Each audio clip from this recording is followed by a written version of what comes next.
की तरफ चलता हूँ। अल्लाह तबारक ताला ने कुरान मजीद फुरकान हमीद में मेरे नबी के बाद 24-25 पैगंबर का जिक्र किया, नाम लिया। सभी को अलग अलग जगह अलग अलग मुकाम पर उनके नाम से याद किया।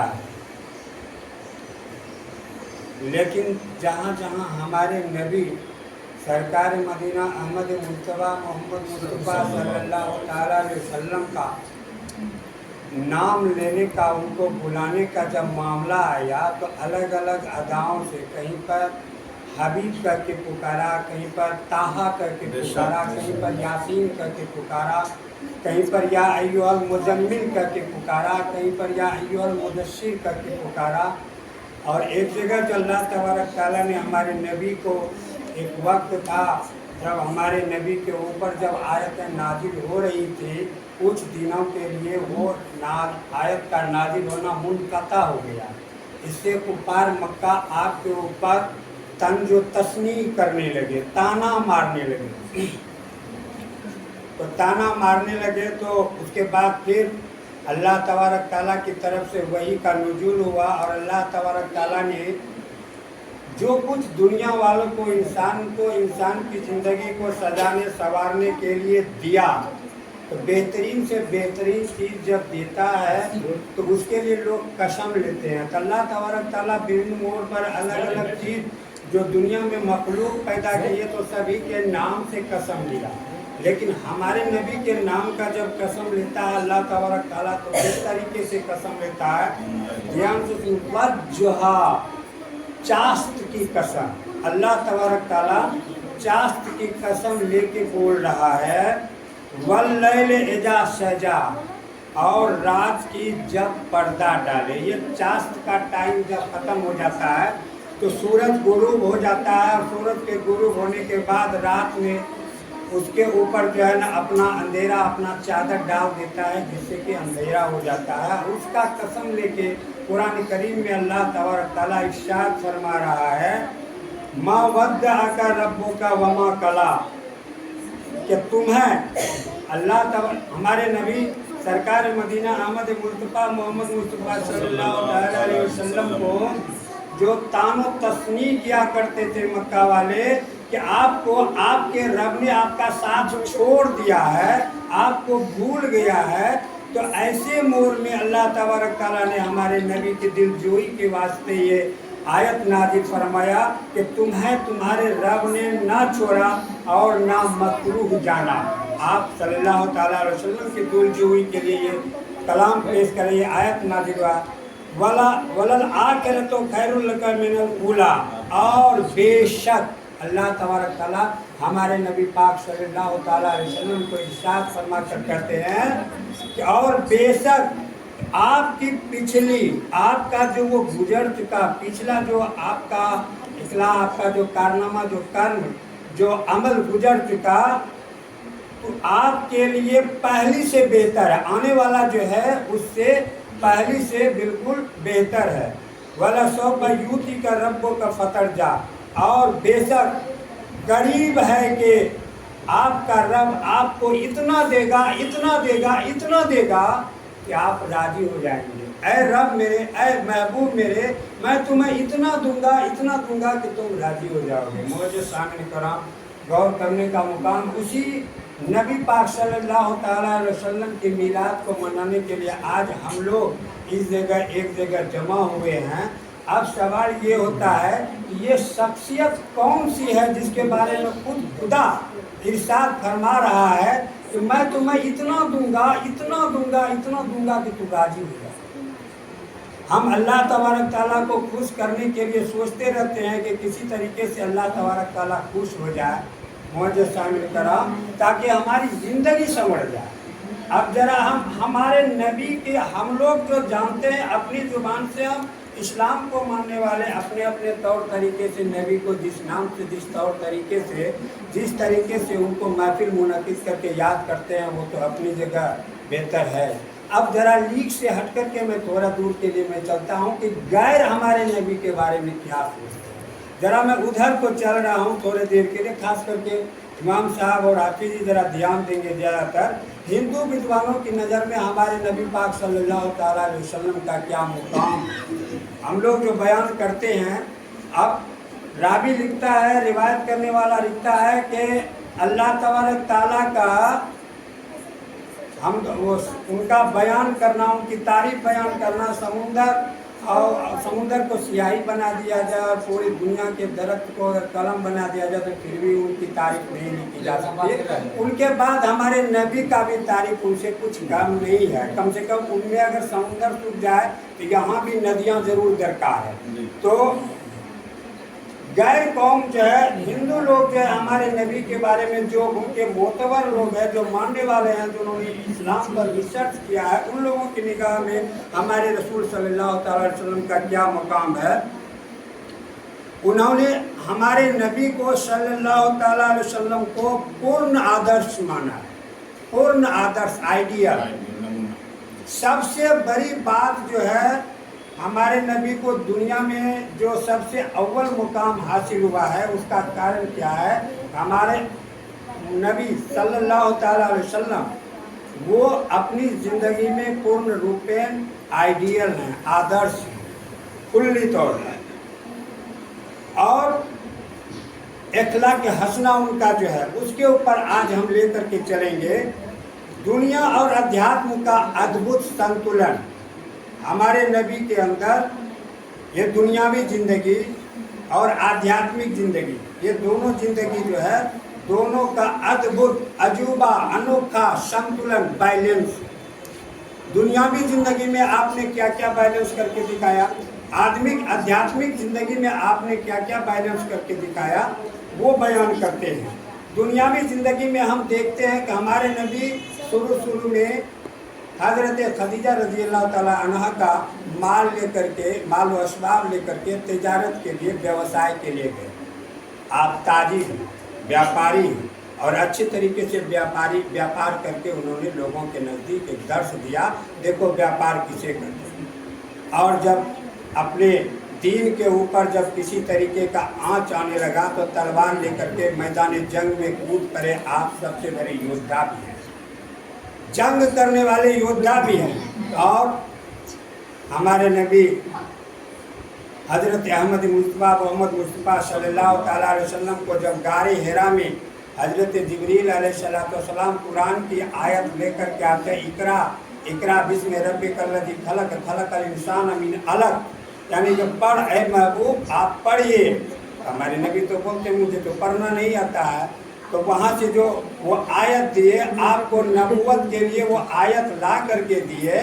तो वो आयत लेकर के आजकल की ज़िंदगी में ऐसा देखा जाता है, जो कोई संत महात्मा वली अल्लाह जो भी होते हैं, वो अगर कहीं अल्लाह का मुकाम यानी बुजुर्गी उनको हासिल हो जाती है, अल्लाह की तरफ से उनको बुजुर्गी हासिल हो जाती है, तो ये गांव वालों के तरफ से, आवाम की तरफ से अपने आप को बचने के लिए वो गुफा में चले जाते हैं, कुओं में चले जाते हैं, जंगल पकड़ लेते हैं, कहीं जंगल में, पहाड़ में कुटी अपना बना लेते। लेकिन मेरे नबी पर जब नबूवत नाजिल हुई तो उन्होंने कुटी तैयार नहीं किया, बल्कि नबूवत का वो पैगाम लेकर के गुफा में संन्यास लेने के बजाय आप समाज में आए और समाज में एक्टिव होकर के, सक्रिय होकर के अपने भागीदारी को लोगों के नज़दीक शेयर किया, एक्टिव किया, लोगों को बताया। ये उनकी दुनियावी कारनामे हैं, थोड़ा सा न। और अब चलते हैं जरा हम आध्यात्मिक के तरफ चलते हैं। तो आप एक नंबर का संत हैं, और जब कुरान आपके ऊपर नाजिल हुआ तो आप एक नंबर के उपदेशक भी हैं। और उपदेशक के बाद जब आप कुरान के उपदेश को देते देते जब मक्का की सरजमीन पर जब आपके जान की बनाई, तब अल्लाह के हुक्म से, बहुक्म रब्बिल आलमीन, आपको मक्का की सरजमीन को छोड़ करके मदीना की तरफ कूच करना पड़ा। और जब मदीना गए तो कुछ ही दिनों में आप पूरे सल्तनत को अपने इख्तियार में, इक़्तिदार में ले लिए। आप बादशाह भी बन गए, राजा भी बन गए, लेकिन राजा वाला वो डिक्टेटरशिप आपने अपने जीवन काल में कभी आने नहीं दिया। शक्ति और सत्ता के बावजूद एक संत की भूमिका में, एक फकीर की भूमिका में आपने इस दुनिया में अपनी जिंदगी को गुजर बसर किया, तभी तो आप पूर्ण आइडियल के रूप में आ रहे हैं। अब आपके बारे में हिंदू मुफक्किरीन और दार्शनिक में बहुत सारे दार्शनिक हैं, उन्होंने जब सरकार मदीना अहमद मुस्तफ़ा मोहम्मद मुस्तफ़ा सल्लल्लाहु अलैहि वसल्लम की जीवनी के बारे में, अपने मजहब को पढ़ने के बाद उनके जीवनी के बारे में जब रिसर्च करना शुरू किया तो अलग अलग लोगों ने अलग अलग नज़रिया पेश किया, जिसमें महात्मा गांधी हैं, स्वामी विवेकानंद जी हैं और अरविंदो घोष है, प्रोफेसर के.आर. राव हैं, इन और सरोजिनी नायडू, इन सभी ने अपने अपने नज़रिया को इस्लाम के बानी सरकार मदीना अहमद मुस्तफ़ा मोहम्मद मुस्तफ़ा सल्लल्लाहु अलैहि वसल्लम के बारे में अपना नज़रिया पेश किया। और इस नज़रिया में पेश करने के वक्त सरोजिनी नायडू कहती हैं, इस्लाम धर्म पहला ऐसा धर्म था जिसने लोकतंत्र का उपदेश दिया, डेमोक्रेसी।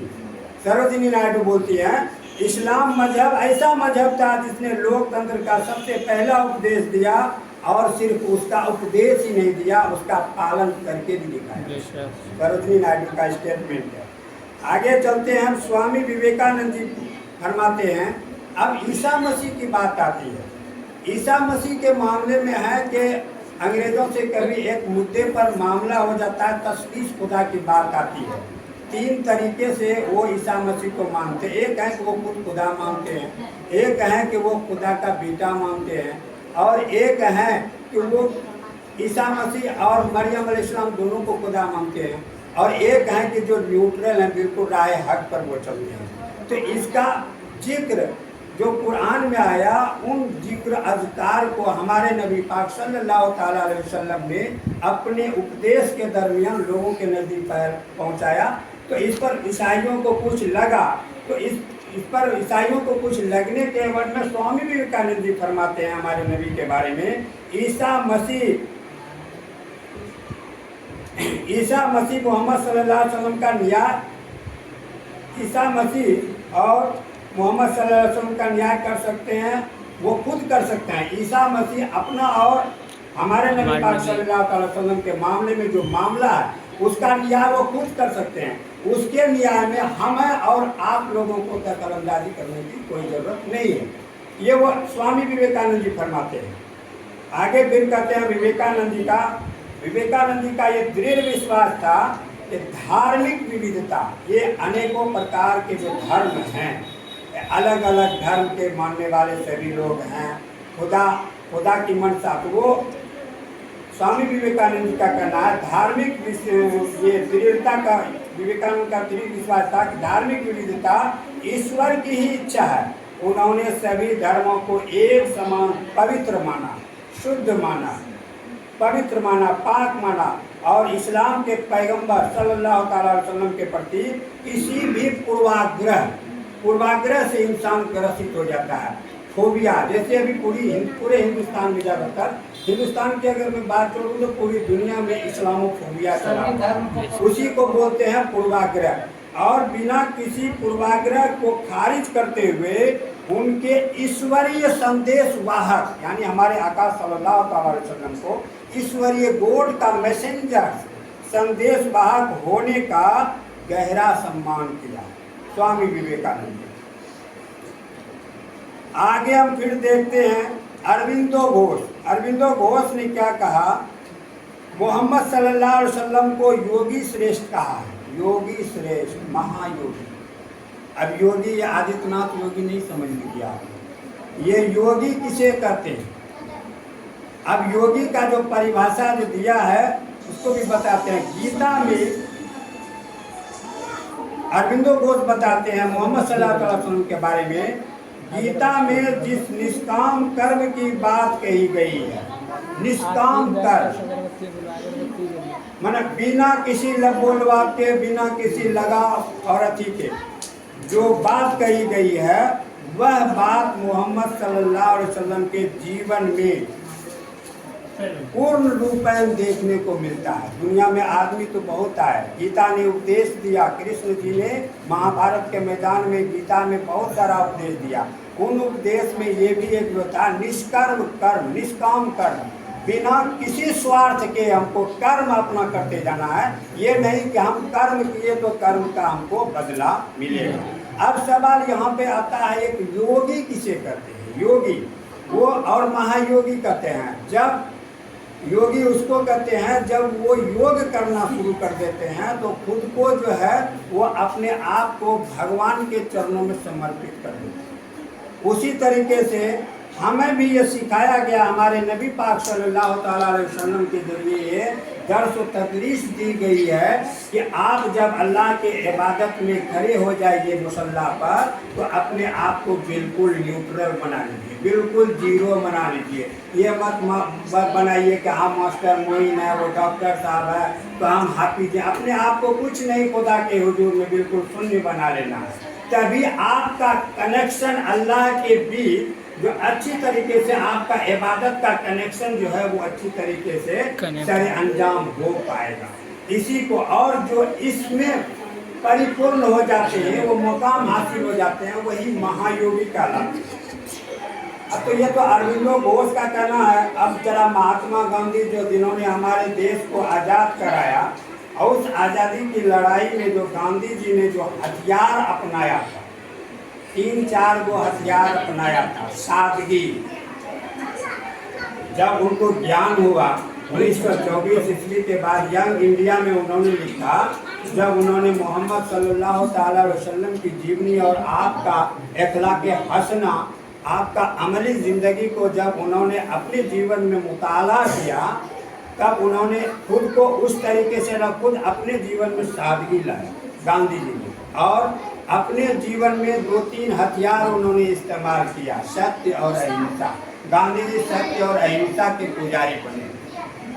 सत्य, हमेशा सत्य बोलना है, हमको हिंसा नहीं करना है।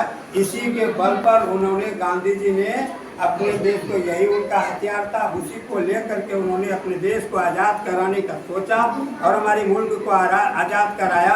ये आइडियल, ये नमूना उन्होंने जो लिया, ये हमारे नबी पाक सल्लल्लाहु अलैहि वसल्लम मोहम्मद मुस्तफ़ा सल्लल्लाहु अलैहि वसल्लम की ज़िंदगी से उधार लिया गांधी जी ने। तब इतने बड़े आदमी महान बने हो।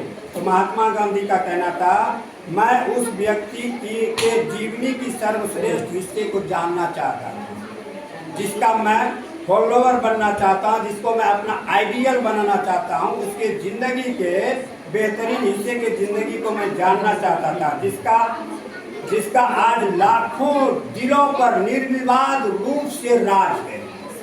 लाखों करोड़ों दिलों पर हमारे नबी का राज, बिना किसी कंट्रोवर्सी के, बिना किसी विवाद के हमारे नबी दुनिया के लाखों करोड़ों इंसानों पर राज करते हैं। राज, मैं पहले से कहीं अधिक आश्वस्त हो गया हूँ कि तलवार नहीं थी। ये तलवार जो लोग इल्ज़ाम लगाते हैं, वो तलवार एक हथियार था जिसके बल पर हिंदुस्तान में इस्लाम को फैलाया गया। वो तलवार नहीं थी, वो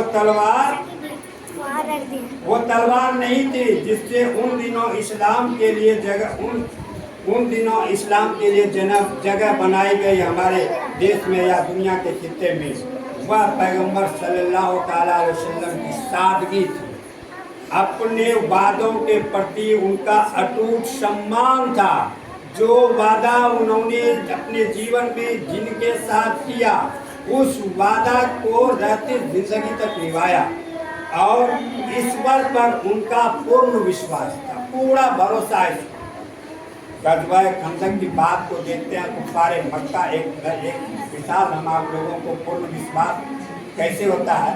तो गज़वा खंदक की बात को देखते हैं कि कुफ़ारे मक्का जब गए, उसमें उस वक्त हज़रत खालिद बिन वलीद रज़ियल्लाहु ताला अन्हु वो मक्का के ही फौज की तरफ से लड़ रहे थे।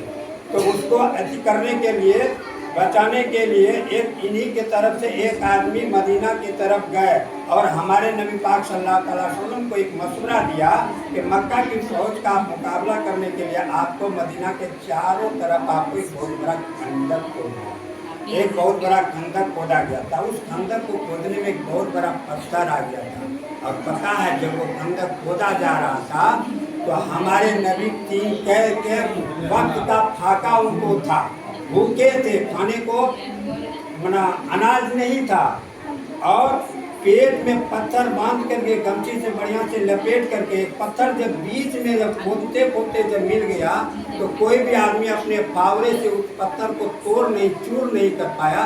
तब हमारे नबी ने उनके हाथ से वो पत्थर लिया और उस पत्थर पर जब फावड़े को बजारा तो 4 बार में 4 बातें हमारे नबी ने बोला कि हमको अल्लाह तबारक ताला की तरफ से ये बात बताई जा रही है, आप लोगों को बताने के लिए। तो सारे मक्का बगल से सुन रहे थे, और उनमें से एक बात ये भी थी कि फारस की हुकूमत, उस वक्त जो फारस का बादशाह था उसकी हुकूमत भी हमें अनकरीब मयस्सर होने वाली है।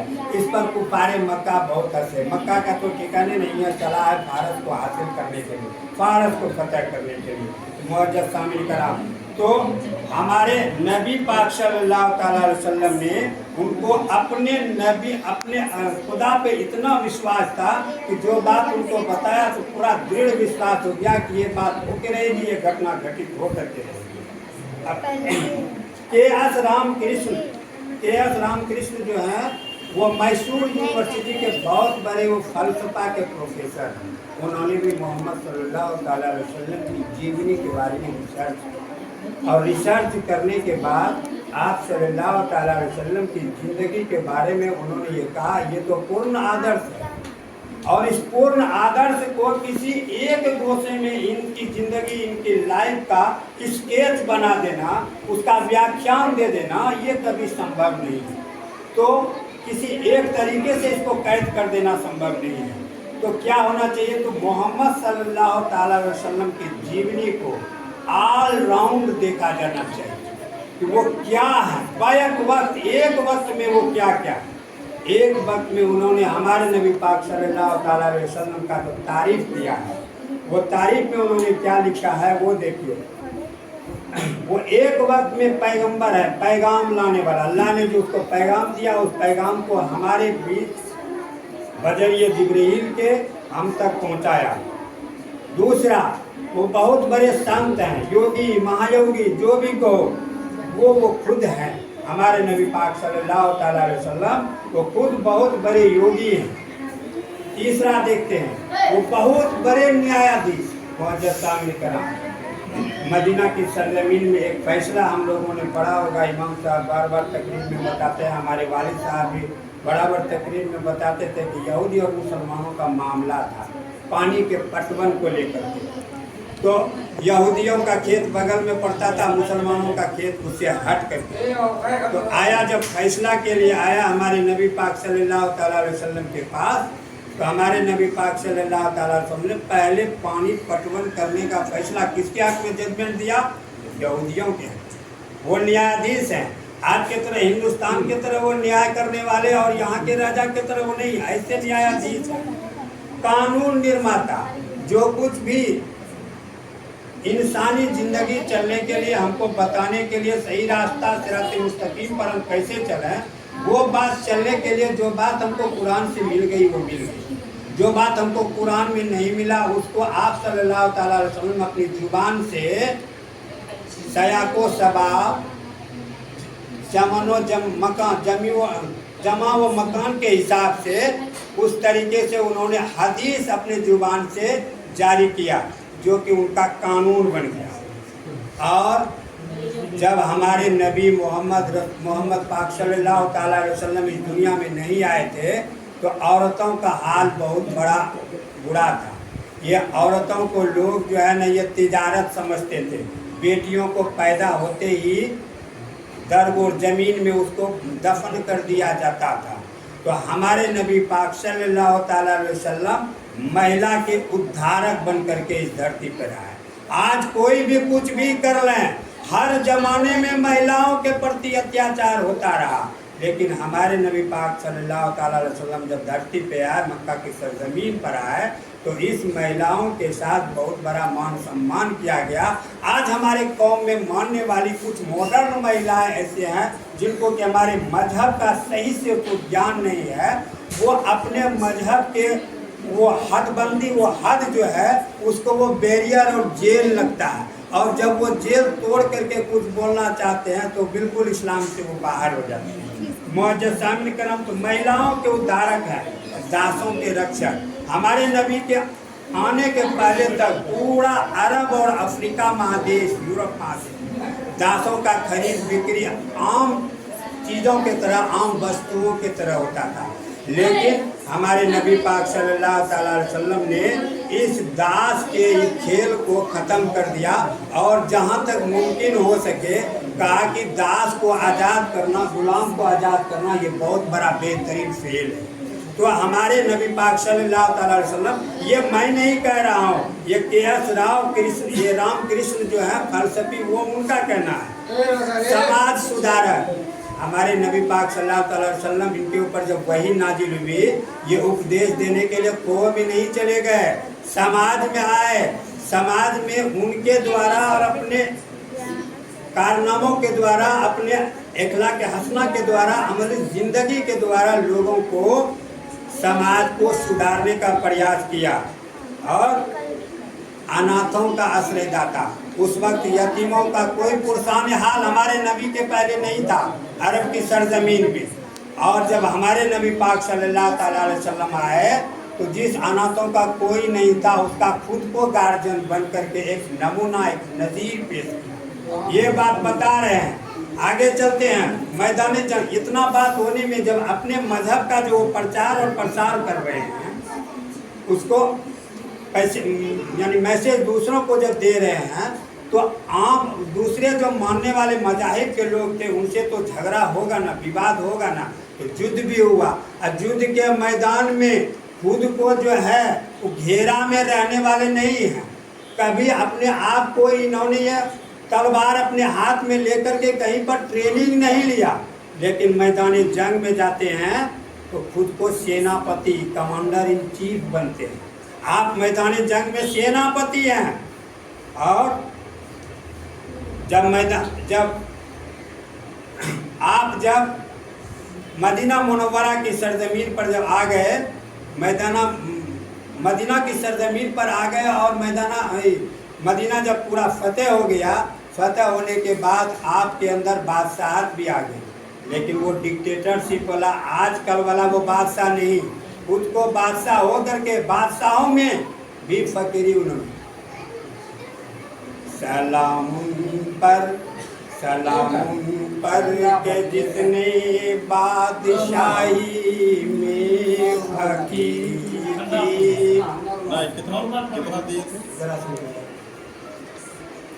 सलामुन पर के जितने बादशाही में फकीरी की, सलामुन पर के जिसके घर में सोना था न चांदी थी। सलामुन पर के जिसके घर में सोना था न चांदी थी। सलामुन पर के जिसके घर में सोने के लिए एक टूटी कमली बिछावन थी। सलामुन पर के जिसके घर में सोने के लिए एक टूटी चटाई बिछावन थी। सलामुन पर के जो भूखे रह के औरों को खिलाता था। सलामुन पर के जो भूखे रह के औरों को खिलाता था। सलामुन पर के जो उम्मत के लिए रातों को रोता था। सलामुन पर के जो उम्मत के लिए रातों को रोता था। राजा के साथ साथ आप सल्लल्लाहु अलैहि वसल्लम सेनापति भी है, योद्धा भी हैं। खुद को मैदान जंग में जाने के बाद तलवार लेकर के टूट पड़ते हैं, लेकिन उधर कोई जाते नहीं है, जानते हैं कि वो अलग पावर है, योद्धा भी हैं। और ये रामकृष्ण राव बताते हैं कि आप व्यापारी भी हैं। शुरुआती दिनों में आप सल्लल्लाहु अलैहि वसल्लम अपनी बीवी हजरत खदीजा रज़ियल्लाहु तआला अन्हा का माल असबाब लेकर के तिजारत के वास्ते, तिजारत ताजिर भी आप हैं, उपदेशक भी आप हैं। पैगंबर है, जो कुछ आपको मिला उसका उपदेश तो लोगों तक पहुंचाना ही है। आप उपदेशक भी हैं, आप दार्शनिक भी हैं, पढ़े लिखे नहीं हैं, उम्मी हैं, लेकिन बहुत बड़े फलसफी हैं, फिलोसफर हैं, आप दार्शनिक भी हैं, बहुत बड़े वक्ता, स्पोक्समैन, बोलने वाले, आपसे बढ़कर बोलने वाला कोई नहीं है। उस वक्त अहले अरब में जितने बड़े से बड़े बोलने वाले थे, शायर थे, लेखक थे, जितने भी थे, ये मजहबी रहनुमा थे, जब आप सल्लल्लाहु अलैहि वसल्लम के पास आते थे, दो चार बातें आपसे होती थी तो वो उनका मुरीद हो जाते थे। लोग कहता था डर से उनके पास मत जाना, उनकी आवाज़ में जादू है, सुन ले कि गेले, आप सुनिएगा कि फंस जाइए। इस तरीके से भी लोग उनको आप सल्लल्लाहु अलैहि वसल्लम के पास जाने से रोकते।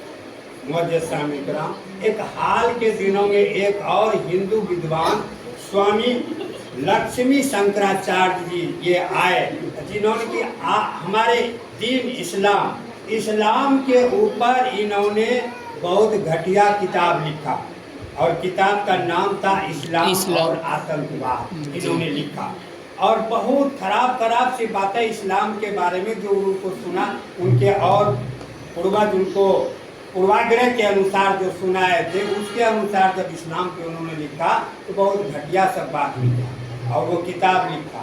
उसके बाद कुछ अच्छे लोगों से जब उनको स्वामी लक्ष्मी नारायण शंकराचार्य जी को जब संपर्क हुआ, उन्होंने कहा ये आप पूर्वाग्रह से होकर ग्रसित होकर के जो मोहम्मद सल्लल्लाहु अलैहि वसल्लम को उनकी ज़िंदगी में और इस्लाम के बारे में लिखते हैं, तो इस्लाम को आप जीवन में कभी नहीं समझ पाइएगा। इस्लाम को आप पहले उसका मुताला कुछ अच्छी तरीके से कीजिए, मोहम्मद साहब की ज़िंदगी को आप अच्छी तरीके से पहले मुताला कीजिए। मुअज़्ज़िज़ सामीन किराम, लोगों के समझाने के बाद, लोगों के बतलाने के बाद उन्होंने फिर से अच्छी तरीके से इस्लाम का मुताला, गहन मुताला करना उन्होंने शुरू किया। और जब आपने इस्लाम के मूल आदर्शों को पढ़ा तो उनको सबसे बड़ा अच्छा चीज़ जो लगा, आप सल्लल्लाहु अलैहि वसल्लम ने युद्ध के मैदान में जो कुछ नियम मुतअय्यन किए थे। जब युद्ध होगी, युद्ध के मैदान में जब कोई नियम था, तो ये स्वामी लक्ष्मी नारायण शंकराचार्य जी फरमाते हैं, बताते हैं कि हमको मोहम्मद सल्लल्लाहु अलैहि वसल्लम का वो नियम बहुत पसंद आया कि जब आप जंग के मैदान में जाते हैं तो अपने लोगों को ये हिदायत करते हैं कि कहीं पर कोई पेड़, अब आप समझ रहे हैं ना कि अरब में जो है वो पेड़ का, छायादार पेड़ का कितना बड़ा महत्व होगा, क्योंकि वहाँ तो संगला खाली खजूर का ही पेड़ है। तो आप सल्लल्लाहु अलैहि वसल्लम अपने लोगों को, अपने सिपाहियों को, अपने फौजियों को ये हिदायत फरमा दिए थे कि कहीं अगर हम विजयी हो गए, हमारी जीत हो गई, तो किसी भी पेड़ को काटना नहीं। आप सल्लल्लाहु अलैहि वसल्लम की ज़िंदगी की ये बात हमको बहुत पसंद हुई। ये लक्ष्मी शंकराचार्य जी स्वामी लक्ष्मी शंकराचार्य बताते हैं।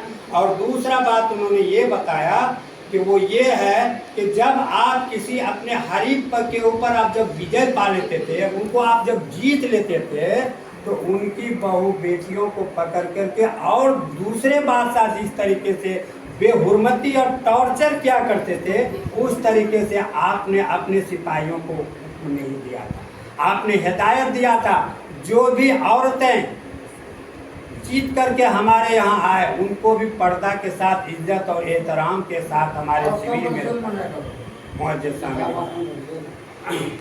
और तीसरा बात जो है, तीसरी सबसे बड़ी बात जो आप सल्लल्लाहु अलैहि वसल्लम के ये स्वामी जी को जो पसंद आया, आप सल्लल्लाहु अलैहि वसल्लम मक्का जब फतह किया, मक्का फतह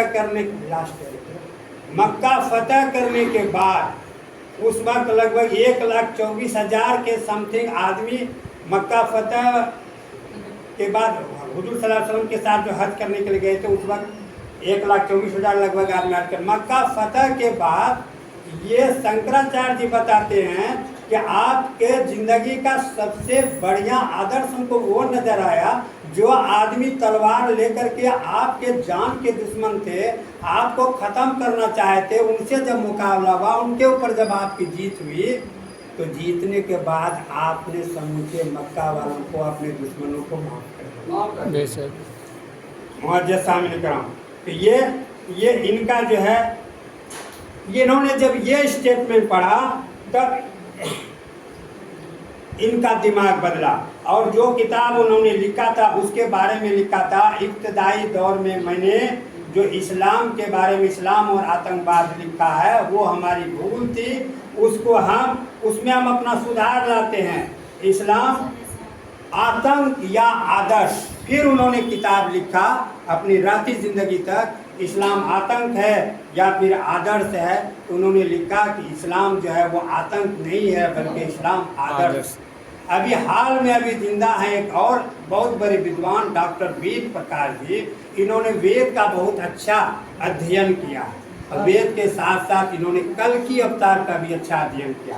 और कल की अवतार में बस लास्ट 2 मिनट, कल की अवतार में इन्होंने एक शब्द कल की अवतार में पाया नराशंस, एक शब्द पाया नराशंस।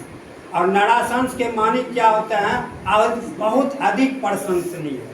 तो हमारे नबी पाक सल्लल्लाहु ताला अलैहि वसल्लम जो है वो बहुत, आपका नाम महमूद रखा गया, जिनकी बहुत ज़्यादा तारीफ की गई। इन्होंने एकदम ऐलानिया कहता है कि हमारे मुल्क में जो 100 करोड़ जो हैं लोग हिंदू जो कि इस्लाम में दाखिल नहीं हैं, अगर यदि सही माने में मुसलमानों का, अगर इस्लाम का और मोहम्मद साहब की ज़िंदगी का वो आकलन करते हैं सच्चे दिल से, बिना किसी पूर्वाग्रह के, अगर यदि वो पढ़ना शुरू कर देंगे तो 100 करोड़ लोगों को इस्लाम दर और कलमा तय्यबा ला इलाहा इल्लल्लाह मुहम्मदुर रसूलुल्लाह सल्लल्लाहु अलैहि वसल्लम पड़ेगा।